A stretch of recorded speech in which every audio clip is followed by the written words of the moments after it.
Hi hello வணக்கம். தமிழன் healthy food ஃபேமிலிக்கு உங்களை அன்புடன் வரவேற்கிறேன். என்னோட முதல் வீடியோங்க. உங்களோட சப்போர்ட்டும் உங்களோட லைக்கும் கமெண்ட்டும் ரொம்ப முக்கியம். மறந்துடாதீங்க, லைக் பண்ணிடுங்க. அனைத்து நோய்க்கும் ஒரே மருந்துன்னு சொன்னீங்களே, இது என்னன்னு பார்க்குறீங்களா? நம்ம வீட்டு அஞ்சல் டப்பாவிலேருந்து ஒரு 3 பொருள் எடுத்து அதை வறுத்து பொடி பண்ணி அதுலேருந்து ஒரு கஷாயம் செய்கிறது தான் ரொம்ப ரொம்ப ஹெல்த்தி. ஆன்டி ஆக்சிடென்ட் நிறைய கிடைக்கிது. மலச்சிக்கல் ப்ராப்ளம் தீரும். சுகர் பேஷண்ட்டுக்கு ரொம்ப நல்லது. பெண்களுக்கு குறிப்பாக கர்ப்பப்பைக்கு ரொம்ப நல்லதுங்க இந்த கஷாயம். வாங்க எப்படி செய்யறதுன்னு பார்க்கலாம். அளவுகளை பார்த்துடலாம். வெந்தயம் ஒரு 100 கிராம் எடுத்திருக்கேங்க. நான் ஒரு 4 வீட்டுக்கு செய்கிறேன், அதனால் 100 கிராம் எடுத்திருக்கேன். நான் ஒரு வாரத்துக்கு 4 வீட்டுக்கு தேவையான அளவு தாங்க இது. 100 கிராம் வெந்தயம், 100 கிராம் கருஞ்சீரகங்க. கேன்சர் கூட ஆரம்ப ஸ்டேஜில் இருந்தால் தடுக்கிற சக்தி இந்த கருஞ்சீரகத்துக்கு உண்டுங்க. நமக்கு வயிறு சம்மந்தப்பட்ட பிரச்சனைகளை தீர்க்கிற ஓமம் ஒரு 50 கிராமுங்க. நான் பார்த்திங்கன்னா வெந்தயம் 100 கிராம் எடுத்திருக்கேன், கருஞ்சீரகம் 100 கிராம் எடுத்திருக்கேன். ஆனால் ஓமம் மட்டும் 50 கிராம் தான் எடுத்திருக்கேன். அது கொஞ்சம் கம்மியாக தான் எடுத்துக்கணும். இதுதான் சரியான அளவுகள். இதை எல்லாத்தையும் கரெக்டாக பக்குவமாக வறுத்து பொடி பண்ணி அதுலேருந்து ஒரு கஷாயம் செய்யணும். இதை சாப்பிடக்கூடாத நபர்கள்னு பார்த்திங்கன்னா பெண்கள் கண்டிப்பாக சாப்பிடவே கூடாது. ஏன்னா கருஞ்சீரகங்கிறது பெண்களுக்கு கர்ப்பப்பையில் ஏற்படுற பிரச்சனைக்கு ஒரு அருமருந்தாக இருக்குது. கர்ப்பமாக இருக்கிற டைமில் கண்டிப்பாக சாப்பிடக்கூடாது. சின்ன குழந்தைங்களாம் சாப்பிடக்கூடாது. நான் ஒரு இரும்பு கடாயை அடுப்பில் வச்சுருக்கேங்க. இதில் எல்லாத்தையும் வறுத்துக்கணும்.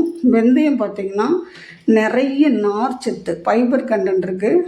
இது மலச்சிக்கல் இருக்கிறவங்களுக்கு ரொம்ப நல்லது. அதே மாதிரி சுகர் பேஷண்ட் இருக்கிறவங்களும் வெந்தயம் தாராளமாக எடுத்துக்கலாம். ஆனால் எல்லாத்துக்குமே ஒரு அளவுகள் இருக்குதுங்க. எதையுமே அளவுக்கு அதிகமாகவும் எடுத்துடக்கூடாது.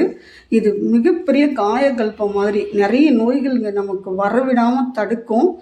அந்த அளவுக்கு சக்தி வாய்ந்த ஒரு காயகல்பம் தாங்க. எங்கள் வீட்டில் ரொம்ப வருஷமாக இதை பயன்படுத்துகிறோம். டேஸ்ட்டெல்லாம் இதில் இருக்கவே இருக்காது. காலையில் நீங்கள் வெள்ளனே எந்திரிச்சிட்டிங்கன்னா இந்த டீ காஃபி அன்ஹெல்த்தின்னு தெரியுதில்ல, அதெல்லாம் அவாய்ட் பண்ணிவிட்டு இந்த மாதிரி எடுத்துக்கோங்க.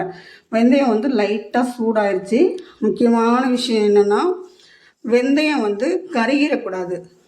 அடுப்பை ஸ்லோவில் வச்சுட்டு சிம்மில் வச்சுட்டு லைட்டாக அப்படியே வறுத்து கைவிடாமல் கிண்டிகிட்டே இருக்கணும். நிறம் மாறணும். வாசனை பயங்கரமாக வரும். வெந்தயம் வறுத்தோம்னா அந்த வாசனை வரும்போது லைட்டாக நிறம் மாறும்போதே நம்ம பாத்திரத்தில் கொட்டி ஆற வச்சிருவோம். இதை 3ஐயும் தனித்தனியாக வறுத்து நல்லா ஆற வச்சுட்டு அதுக்கப்புறம் 3ஐயும் ஒன்றா போட்டு அரைக்கணும். தனித்தனியாக அரைச்சி நீங்கள் அதுக்கப்புறம் மிக்ஸ் பண்ணுறது கூட கொஞ்சம் கஷ்டமாக இருக்கும். ஒன்றா சேர்த்து அரைச்சிங்கன்னா நமக்கு ஒரு ஸ்பூன் சூரணம் எடுத்தோம்னா 3ம் சேர்ந்த கலவையாக வந்துடும். இதை அரைச்சிட்டு நல்லா ஜலிச்சு கூட நீங்கள் மிக்ஸ் பண்ணி வச்சுக்கலாம். நான் சூரணமாக எப்போதுமே சாப்பிட மாட்டேன். தேன் கலந்து சாப்பிடணும்னா என்ன பண்ணணும்னா எல்லாத்தையும் தனித்தனியாக வறுத்து தனித்தனியாக அரைச்சி நல்லா சல்லடையில் சலிச்சிட்டு நைஸ் பேஸ்ட்டாக நெய்ஸ் பவுடராக எடுத்து வச்சுக்கிட்டிங்கன்னா நீங்கள் அரை ஸ்பூன் எடுத்து ஒரு அரை ஸ்பூன் தேனில் அப்படியே குழப்பிட்டு ஒரு விரல் எடுத்து சூப்பராக சாப்பிட்டுட்டு போயிடலாம். நான் கஷாயம் மாதிரி செய்கிறேன். சும்மா குறன்னு அரைச்சா போதுங்க. அன்றாடம் கூட நீங்கள் இது மூணையும் வறுத்து கஷாயம் போட்டுக்கலாம். வெந்தயம் ஒரு அரை ஸ்பூன், 1/4 ஸ்பூன் கருஞ்சீரகம், 1/4 ஸ்பூன் ஓமம் சேர்த்து வறுத்துக்கலாம். சூப்பராக வறுத்துருச்சு. இருந்தாலும் அது என்னன்னா கருகிடக்கூடாது. வெந்தயம் வாசனையும் வரணும், வறுபடணும். இப்போ அடுப்பை ஸ்லோவில் வச்சுக்கிட்டு கொஞ்சம் கைவிடாமல், கொஞ்சம் ரிஸ்க்கு தான், கொஞ்சம் கைவிடாமல் கிண்டணும். இதை செய்கிறதுக்கு செலவு அதிகமே கிடையாது. எனக்கு மறந்துடுச்சு. ஆனால் இது 50-60 ரூபாய்க்குள்ளே தான் இது 3 பொருள்களுமே அடங்கும். ஒரு வாரத்துக்கு ஒரு 50 ரூபா தான் செலவாகும் ஒரு ஃபேமிலிக்கு. ஆனால் நீங்கள் டாக்டர்கிட்ட கொண்டு லட்சமாக கொடுத்து க்யூர் பண்ண முடியாத வியாதிகளை வர விடாமல் தடுக்கும். அதனால் தயவு பண்ணி புரிஞ்சுக்கோங்க. இப்போ நல்லா அது வறுத்தாச்சு. வேறு பிளேட்டில் கொட்டி ஆற வச்சிடலாம். இப்போ சட்டி சூடாக இருக்குது. இப்போவே நம்ம கருஞ்சீரகத்தையும் போட்டு வறுக்கணும். கருஞ்சீரகம் குறிப்பாக பெண்களோட கர்ப்பப்பைக்கு ரொம்ப நல்லதுங்க. மாதம் தலைக்கு ஊற்றும்போது ஒவ்வொருட பெண்களோட வலி என்னென்னு ஒரு பெண்ணாக என்னால் உணர முடியும்.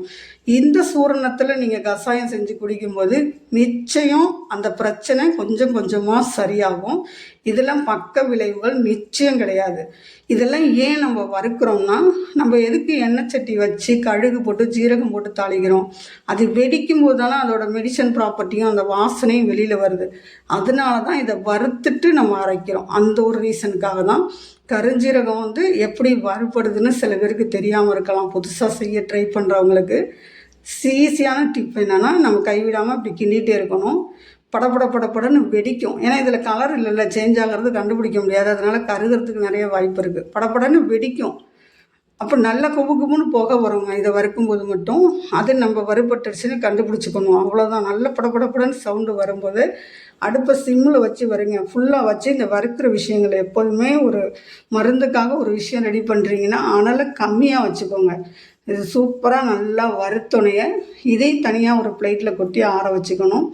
இது சுகர் லெவல் இருக்குல்ல, இப்போ சாப்பிட்ட பிறகு ஒரு டெஸ்ட்டு, சாப்பிட்றதுக்கு முன்னாடி ஒரு டெஸ்ட் எடுப்பாங்க. எதுக்குன்னா, சாப்பிட்றதுக்கு முன்னாடி பார்த்திங்கன்னா ரொம்ப லோவாக காட்டும். சாப்பிட்டதுக்கப்புறம் ஏரோப்ளேனில் ஏறின மாதிரி ஏறிடும். அதே இன்னும் ஒரு 2 மணி நேரம் கழித்து பார்த்திங்கன்னா கம்மியாகும். இதை சமன்படுத்துறது சுகர் பிரச்சனையை தீக்கும்னு நான் சொல்லலை, அதை சமன்படுத்தும். கொஞ்ச நாள் இதை தொடர்ந்து குடிக்கும்போது கருஞ்சீரகமும் வறுபட்டுருச்சு. இந்த ஏற்ற இறக்கங்களை சரி பண்ணுறது இந்த சூரணம் செம்ம சூப்பராக ஒர்க் அவுட் ஆகுங்க. இப்போது ஓமம் சேர்த்தாச்சு. ஓமத்தில் என்ன ஹெல்ப் பண்ணி தெரிஞ்சுக்கலாமா? நிறைய பேருக்கு ஒரு முக்கியமான பிரச்சனை என்னென்னா, அதெல்லாம் அவங்களே இழுத்துக்கிறது தான். கரெக்டான டைமிங் சாப்பிடாததுனால வாய்வு ப்ராப்ளம் வந்துடும். வயிற்றில் எது சாப்பிட்டாலும் ஜீரணமாகலை, பசிக்கலைன்னு சொல்லுவாங்க. நமக்கு 3 விஷயம் சரியாக நடக்கணுங்க. டெய்லி காலையில் எழுந்தோடனே மலச்சிக்கல் இல்லாமல் மலம் கழிச்சிடணும். அடுத்தது சாப்பிட்றது ஜீரணமாகணும், அளவோடு சாப்பிடணும். அது ஒரு முக்கியமான விஷயம். சாப்பிட்ற விஷயம் ஜீரணமாகணும், நல்லா தூக்கம் வரணும். இது 3 வேலையும் கரெக்டாக நடக்குதுன்னா நம்ம ஆரோக்கியமாக இருக்கிறோம்னு அர்த்தம். இதில் ஏதோ ஒரு பிரச்சனை வந்தாலும் நம்ம அன்ஹெல்த்தி, அவ்வளோதான். 3 வறுத்தாச்சு. தனியாக நம்ம ஆற வைப்போம். ஆறுற நேரத்தில் 2 கிளாஸ் தண்ணி காய வச்சுக்கலாம். நான் இது எல்லாத்தையும் மிக்சியில் தான் அரைக்கிறேன். உங்கள்கிட்ட உரல் இருந்தால் நீங்கள் இடிச்சுக்கோங்க. 3ஐயும் ஒன்றா சேர்த்தாச்சு. நல்லா ஆறிடுச்சு. ஆறின பிறகு தான் இதை அரைக்கணும். நல்லா அரைச்சாச்சுங்க. கொஞ்சம் நான் நரன்னு தான் அரைச்சிருக்கேன். ஏன்னா நான் டெய்லி கஷாயமாக தான் செஞ்சு குடிக்க போகிறேன். தேன்லாம் குழப்பி சாப்பிட்றதெல்லாம் கிடையாது. கஷாயமாக வச்சு காலையில் ஒரு 4 மணிக்கு எழுந்திரிச்சதும் ஃப்ரெஷ்ஷாக இதை குடிச்சிக்கலாம். நைட்டு தூங்கும்போது சாப்பிட்டு தூங்கும்போது குடிச்சிக்கலாம். இது 2 டைம் தான் குடிக்கணும். நீங்கள் பாட்டில் கண்ணா பின்னான்னு குடிச்சிடாதீங்க. கருஞ்சீரகமும் ஒரு அளவோடு தான் எடுத்துக்கணும். ஒரு 48 நாள் ட்ரை பண்ணி பாருங்கள், நிறைய வித்தியாசம் தெரியும். 1 ஸ்பூன் எடுத்திருக்கேன். 2 கிளாஸ் தண்ணி ஊற்றிருக்கேன். 1 ஸ்பூன் போட்டிருக்கேன். நல்லா தலையை தட்டி 1 ஸ்பூன் அளவுக்கு எடுத்திருக்கேன். இதை போட்டு நல்லா கொதிக்க விடணுங்க. இந்த தண்ணி பாதியாக குறையிற அளவுக்கு நீங்கள் கொதிக்க விட்டாலும் பரவாயில்ல. இப்போவும் அடுப்பை சிம்மில் தான் வச்சுருக்கேன். குறைந்த தீயில் வச்சு நல்லா கொதிக்க விடுங்க. ஏன்னா இது 3ம் சேர்ந்து கொதித்து இதோட எசன்ஸ் ஃபுல்லாக அந்த தண்ணியில் இறங்கணும். தண்ணியில் இறங்கினதை அதை நீங்கள் வெறும் வயிற்றில் காலையில் ஒரு வாட்டி வெறும் வயிற்றுலையும் நைட்டு சாப்பிட்ட பிறகு தூங்கும்போது எடுக்கும்போது நிறைய பிரச்சனைகள் சரியாகும். நிறைய நோய்கள் வராது. ஆரம்ப ஸ்டேஜில் இருக்கிற நோய்கள் சரியாகும். இதை நீங்கள் கரெக்டாக பயன்படுத்திட்டு வரும்போது உங்கள் ஸ்கின்னெல்லாம் நல்லா பழப்பழன்னு இருக்குங்க. நமக்கு வயிற்றில் எதுவும் தங்காமல் கரெக்டாக மலம் கழிச்சு நல்லா தூங்கி எழுந்திரிச்சு சுகர், ப்ரெஷர் இந்த மாதிரி விஷயங்கள்லாம் இல்லைன்னா தோலெல்லாம் நல்லா பொலிவாக இருக்கும். இதெல்லாம் தொடர்ந்து குடிக்கும்போது தோல் நல்லா மிருதுவாகும். ஏன்னா வெந்தயம் சாப்பிடும்போது அந்த சாஃப்ட்னஸ் இயற்கையாகவே நமக்கு கிடைக்கும். இதை நல்லா கொதிக்கணும். அதுக்கு முன்னாடி ஒரு விஷயம் சொல்கிறேன். நம்ம வீடியோவை நிறைய பேர் நீங்கள் பார்க்குறீங்கன்னு வச்சுக்கோங்களேன், கமெண்ட் நிறையா வருது, லைக் வரல. இந்த மாதிரி பிரச்சனைகள் நிறைய சேனல் காணாமவே போயிருக்கு. அந்த மாதிரி என் சேனலை பண்ணிடாதீங்க. உங்களுக்கு டைம் இருக்கும்போது என்னோடய வீடியோ பிடிச்சதுன்னா பாருங்கள். பார்த்த விஷயம் ரொம்ப பிடிச்சிருந்ததுன்னா நீங்கள் பார்த்த விஷயத்த கமெண்டாக பதிவிடுங்க. அப்போ தான் புதுசாக வந்து பார்க்குற வியூவர்ஸுக்கு ரொம்ப உதவியாக இருக்கும். ஒரு சேனல் ஆரம்பித்து மற்ற வேலைகளையும் பார்த்துக்கிட்டு இதையும் பார்க்கும்போது சோர்ந்து போக வச்சிடாதுங்க. உற்சாகப்படுத்துங்க, ஊக்கப்படுத்துங்க, வழிகாட்டுங்க. இப்போ மீதி இருக்கிறது எல்லாத்தையும் நம்ம ஆற வச்சு ஒரு கண்டெய்னரில் ஸ்டோர் பண்ணி வச்சுக்கணும். அவ்வளோதான். இது நல்லா கொதிச்சிருச்சு. நான் ஏதாவது குறைகள் இருந்ததுன்னா நீங்கள் தாராளமாக சொல்லுங்கள். அடுப்பை ஆஃப் பண்ணிட்டேன். இப்போ இது கண்ணாடி பாட்டிலில் அப்படியே அந்த ஒரு கிளாஸில் வடிகட்டி எடுத்துக்கலாம். வடிகட்டாமல் எடுத்தோம்னா குடிக்க முடியாது, ஒரு மாதிரி இருக்கும். இது ஏன்னா இது கஷாயம் தானே, இதுக்குன்னு ஒரு டேஸ்ட்டெல்லாம் கண்டிப்பாக கிடையவே கிடையாதுங்க. சுத்தமாக டேஸ்ட் இருக்காது. ஆகா ஓகோன்னெல்லாம் நான் சொல்ல மாட்டேன். இது டேஸ்ட்லெஸ் தான், ஆனால் ஆரோக்கியமானது. உங்கள் வீட்டில் ட்ரை பண்ணுங்கள். எப்போதுமே ஆரோக்கியமாக, ஹெல்த்தியாக, சந்தோஷமாக இருங்க. நம்மளோட சந்தோஷங்கிற விஷயத்தை எந்த இடத்துலையும் யாருக்காகவும் எதுக்காகவும் விட்டு கொடுத்துடாதீங்க.